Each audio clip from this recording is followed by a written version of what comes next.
IronOverLoad.io hardcore podcast coming your way, episode 29. We have a really fun one ahead. This is one that you guys really want to pay attention to.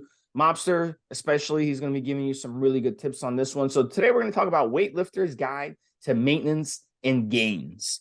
So this is a really good one. And your weightlifting journey is going to start. Some of you are going to start in your teens, as Mobster and I did. Some of you are going to start in your 20s. Some of you are going to start in your 30s. Some of you are going to start maybe even older. So this really applies to anyone. So most people, though, assume it's going to be the younger guy. So a lot of our listeners, you're in that 20 to 35 age group. We have older listeners as well. We have listeners of all walks and sizes and everything. So when you first start out weightlifting, I think one of the big things that I get asked a lot is a lot of impatience, a lot of frustration. I just started weightlifting. I'm not getting the gains. How do I adjust, my maintenance? Do I take a weight gainer? I'm trying to gain weight. And look, at the end of the day, if you look at the science behind this, what do we know behind the science is that muscle memory is a real thing. Homeostasis is a real thing. And when you first start out weight training, you don't have muscle memory yet. And you don't have that homeostasis of being where you want to be. Your homeostasis is not having muscle on your frame. So how do we reverse that? We reverse it by consistent weight training in the gym and being consistent and putting in the hours in the gym. And that's what's going to pay off. Now, Mobster and I were talking on our pre-show. We just went through a pandemic. A lot of gyms were shut down. We were very iffy about going to the gym.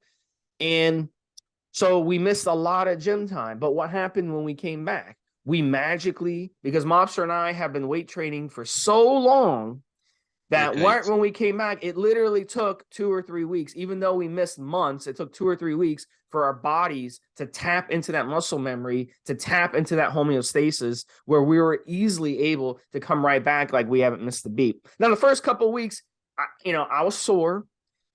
My body was sore pretty much from head to toe. I kind of dove right back in there. It took a few weeks for my conditioning to come back. My body remembers where I was. It's just like a pro athlete. Like say an NFL player, NFL running back blows out his knee.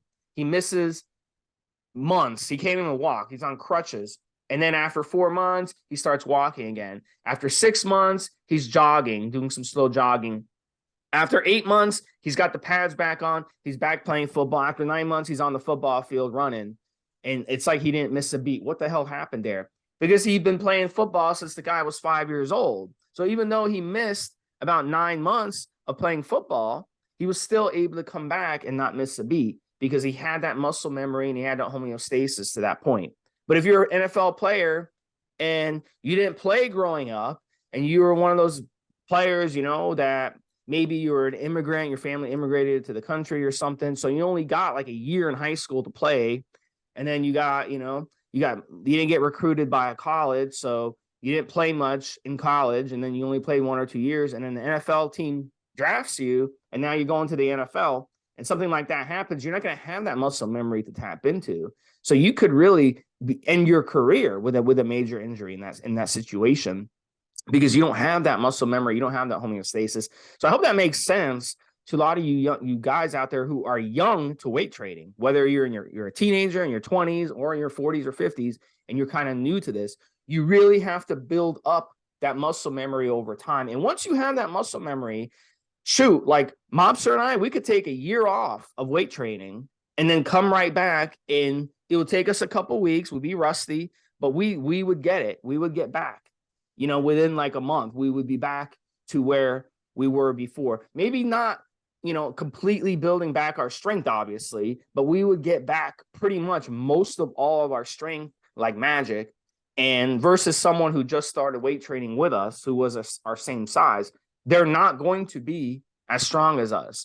We remember how strong we were. Our bodies remember this stuff. So very, very important when it comes to homeostasis on that end.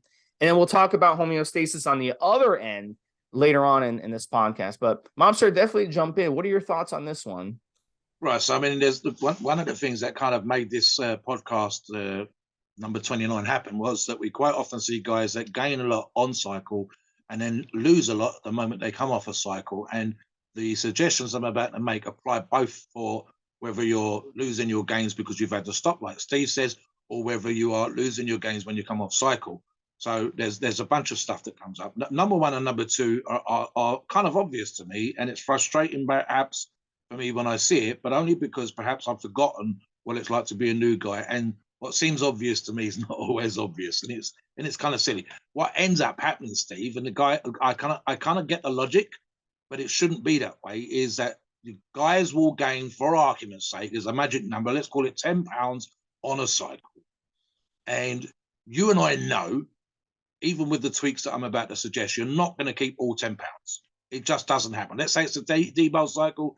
It's lovely. It's the first time, bang, 10 pounds. I would expect to keep 50, 60%, so 5 or 6 pounds. And that's what I kept back in the day. That's how that works out for me. Thank you very much. Right, now what happens now, and especially with the younger guys, because they're not doing these two things, is they'll gain, let's say for argument's sake, an Anavar or Winstrol or something like that, 6 or 7 pounds perhaps. And they're also on point with their eating and their training, and they gain, boom, that's great. I look amazing. I'm pumped. I'm vascular. I've got a 6-pack I never had before, and so on and so forth. And then they come off cycle, and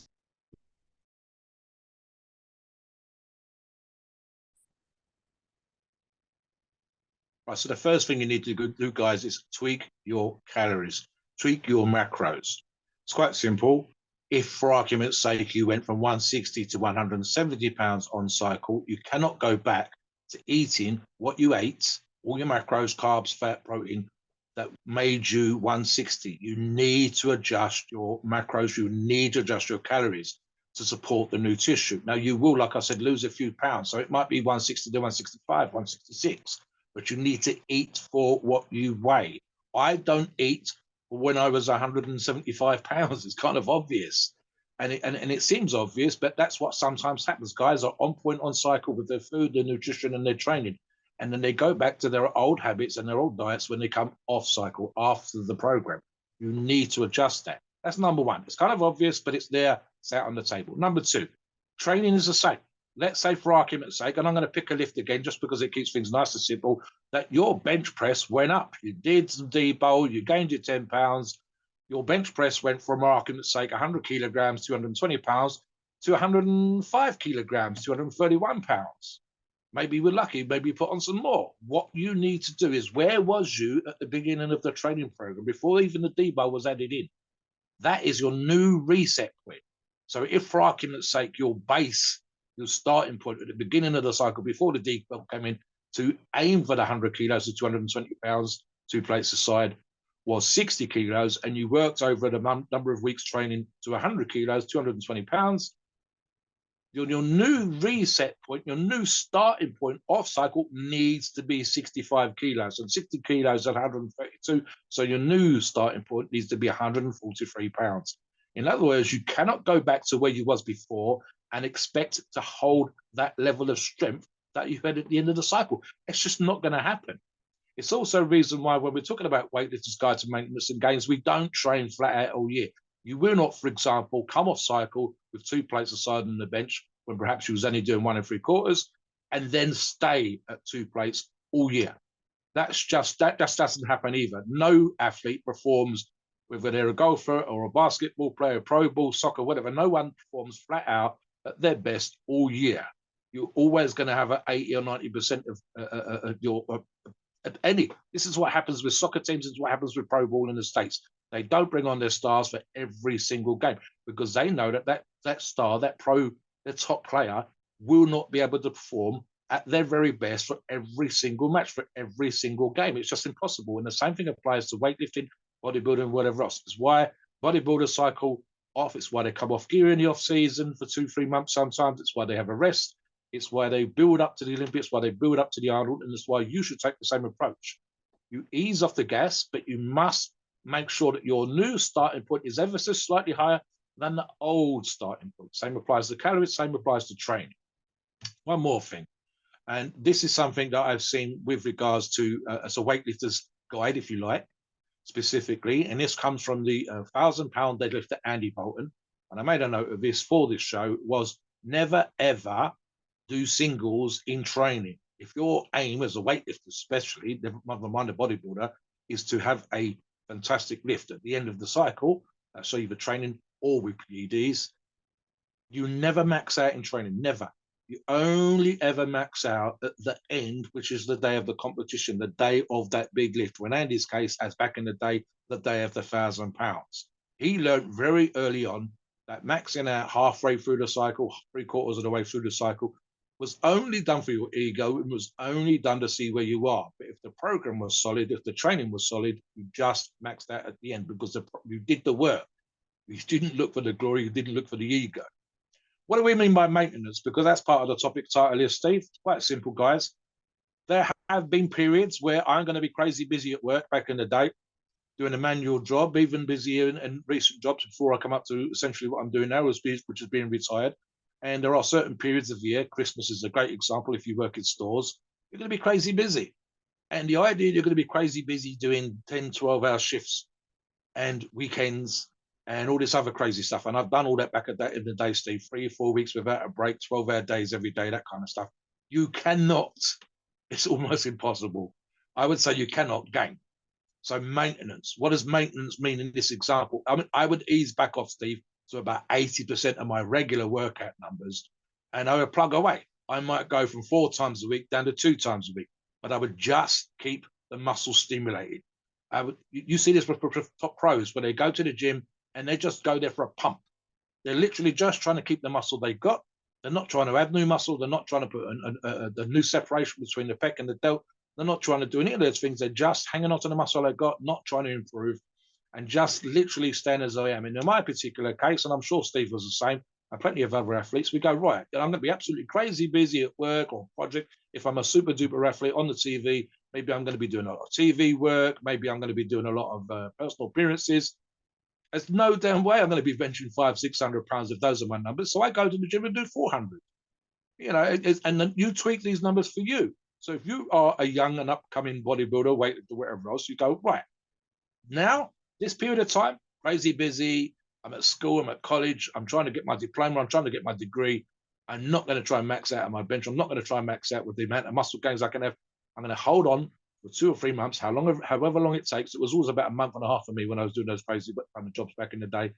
And just do 2 sessions a week, get in there, get stimulated, get the blood moving around, hold on to the muscle I've got, and then get back to work and do what I've got to do. These were literally the only 2 days a week I was eased off the gas up there, and the rest was foot down on the floor, making as much money as possible.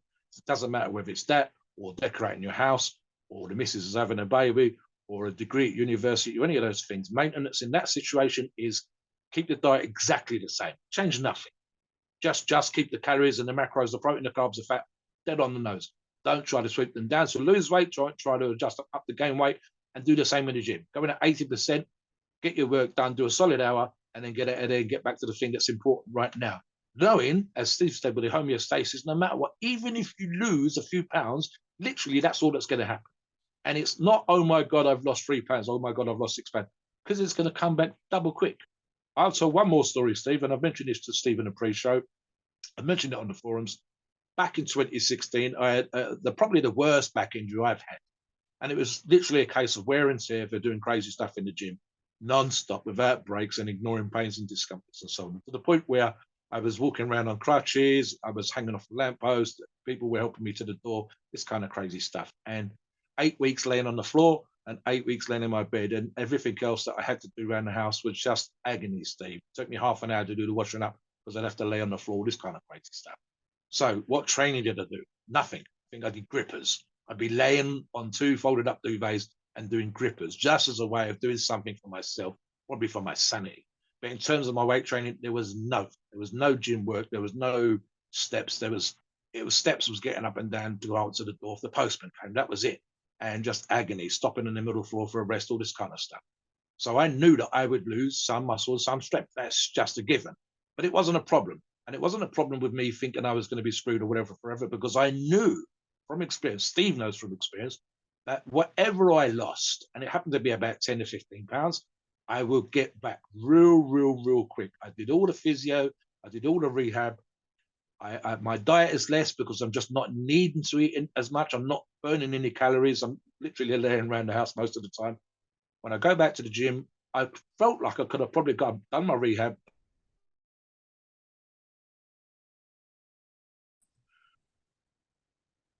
20 to 30 kilograms on my bench press, because again, I know that that stuff's going to come back. Now, one more point, guys, and there's something else. If you have got those tweaks in place, if you have reset the nutrition, like I've told you, and reset the training, like I've suggested, there's one more thing, which is a kind of issue for hindering gains and perhaps making losses happen regardless of what I said, and that's overtraining. So overtraining is kind of, it's difficult sometimes to appreciate what you're doing in the gym and you're fucking yourself up without realizing. I've seen occasionally, fortunately not too often, where guys talk about training 6-7 times a week, or even when they have what we would call a rest day, they're actually really physically active. So they're not in the gym lifting weights, but they're climbing mountains, they're riding the bike, they're doing lots and lots of stuff. Now, again, I'll refer to the time back in the day when I was working crazy hours and doing heavy duty shifts in a factory job, big physical job. Would have been real easy had I been able to do the training, my regular level of training, to overtrain. And what happens with overtraining is you get tired all the time. I'd have been tired just from the work, but if just tired from the gym stuff, I would have been eating the same, lifting the same weights, and actually shrinking. You start to have problems with sleep patterns when we know how important sleep is, and so on. So one of the tricks, and this is a bit more difficult to teach, is to be analytical in your training and appreciate perhaps when you're doing too much. A buddy of mine, I've mentioned recently, just passed away. I teased him back in the day because he had a habit of adding to his training every new technique that he'd read about that week. And so my hour and a quarter training sessions were compared to his 4-hour training sessions. And I was convinced he was overtraining and proven, although he was a super strong guy, that I would beat him in competition. And for me, if he'd have done the same level of training as I did, he had a much better chance of kicking my ass. So it's real easy, and we've all been guilty of it at some point, Steve. You know, where if the logic is, if I do 5 sets of my biceps and they're 16 inches, if I do 10 sets, they'll be 20 inches. No, they won't, guys. They'll be stringy. You'll be worn out. You won't be giving your tendons and your muscles a break. So you have to be careful with it. Now, PEDs can allow you, in a similar set of circumstances, to do what would normally be without performance-enhancing drugs, overtrain. All that they're doing is they're upping your nitrogen and your ability to work out and your ability to recover. But even with PEDs, we can overtrain. There's no way I would get back in there and do crazy stuff and expect it. I have deliberately overtrained, but this was in the last week or two before a competition, and I'm deliberately doing that, give myself plenty of time to rest. And so I'm super compensating at the end in terms of my recovery. But you have to, those are the things. So maintenance is holding on to your muscle, avoiding overtraining by literally just doing too much, guys.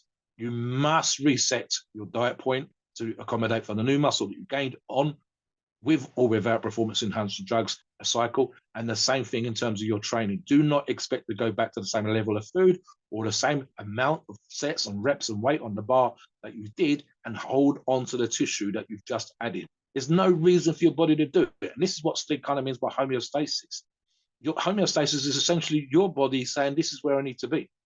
And when we train, we're trying to force it not to be comfortable there. We're trying to force it to be comfortable, for example, going from 200 to 230 pounds.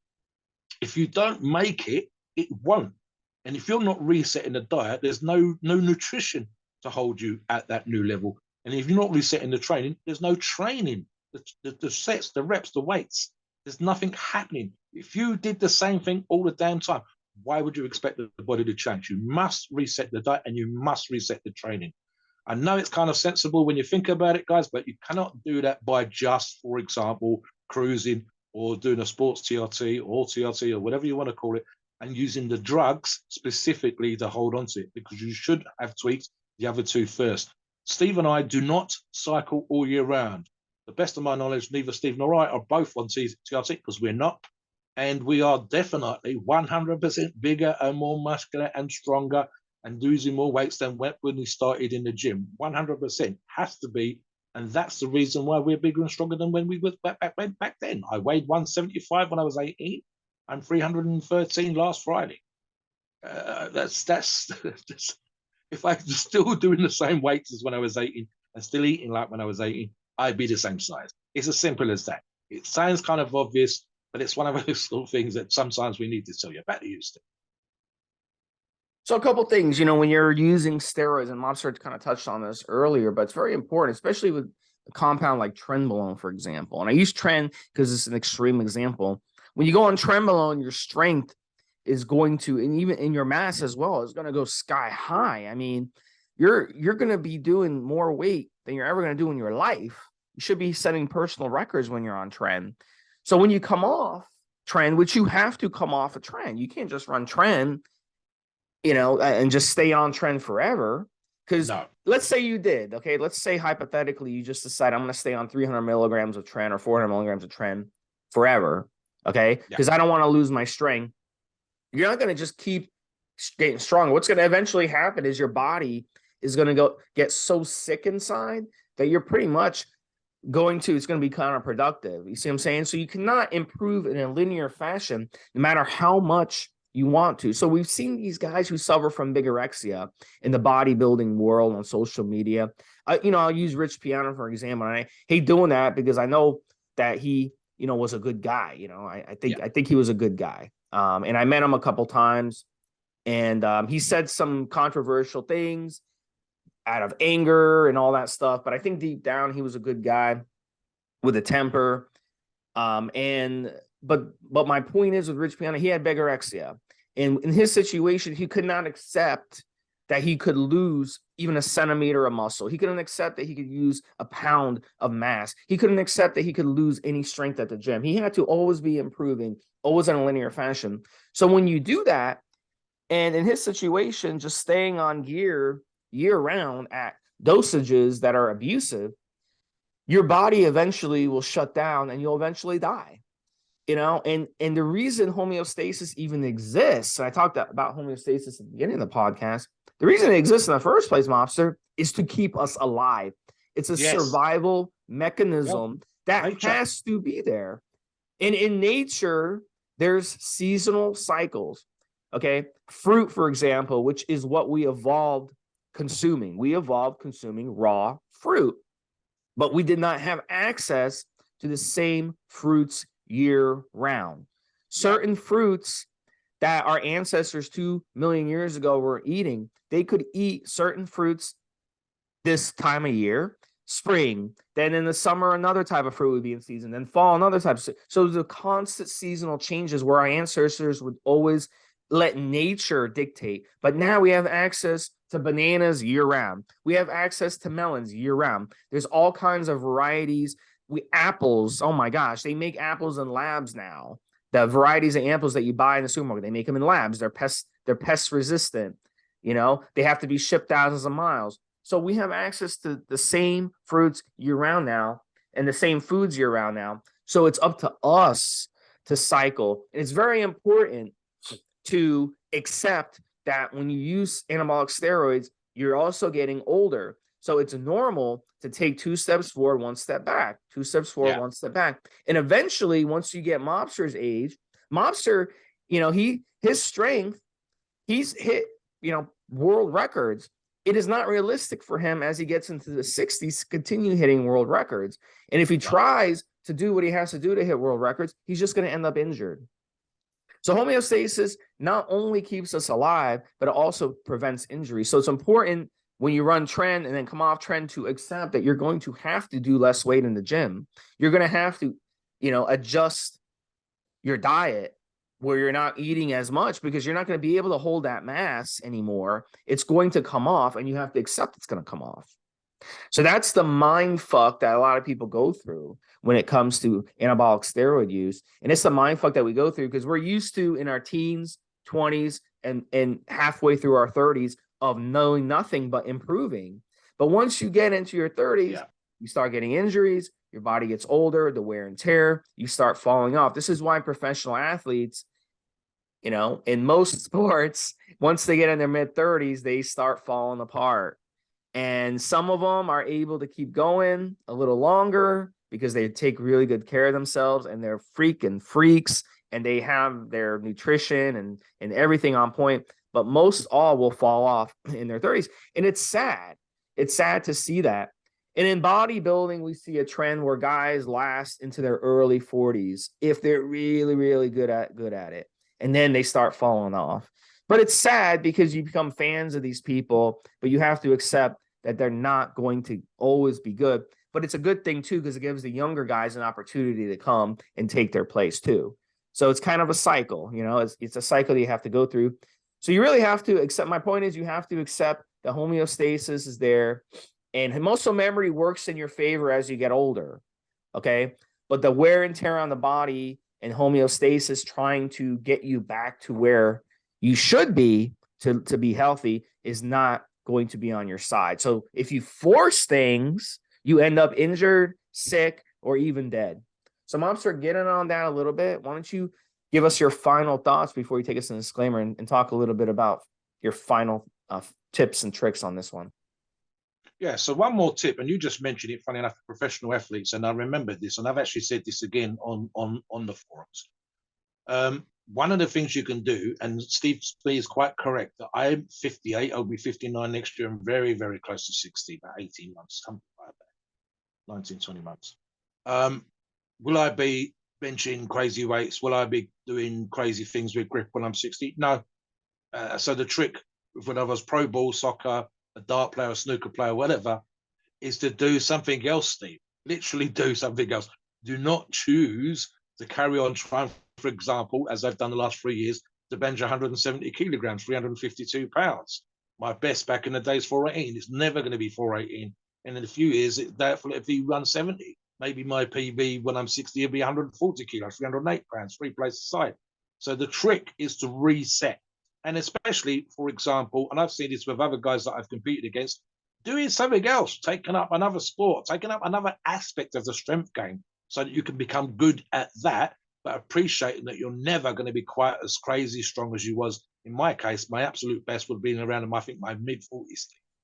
And again, that's because I trained a long time, and that applies to every of the listeners. If you start in your teens like Steve and I did, and you carry on, your peak will come later than a man in the street. It will be 40 to 45 in terms of your out and out physical strength. We have that advantage.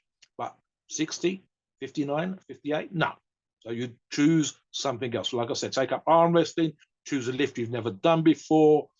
If you're in the gym, choose to work a muscle that you've never done full focus on. Or choose a different sport, take up golf, just become really, really good at something else, and just do the weight training because it makes you happy, and just to keep a little bit of tissue on so you still look like you work out. So like I said, guys, there's a few things here, but number one and number two, tweak your diet and tweak your training. Reset the starting point. Reset, as Steve says, your homeostasis, where your body goes back to when you come off cycle, whether that's a training cycle or a PED cycle. The new point, the reset point, your homeostasis should be slightly better than it previously was. And you make that happen by tweaking the diet and by tweaking your training. Please note, we are not doctors and the opinions are ours. It's our view and is based on our experience and views on the topic. Our podcasts are for informational purposes and entertainment only. The freedom of speech and the First Amendment applies.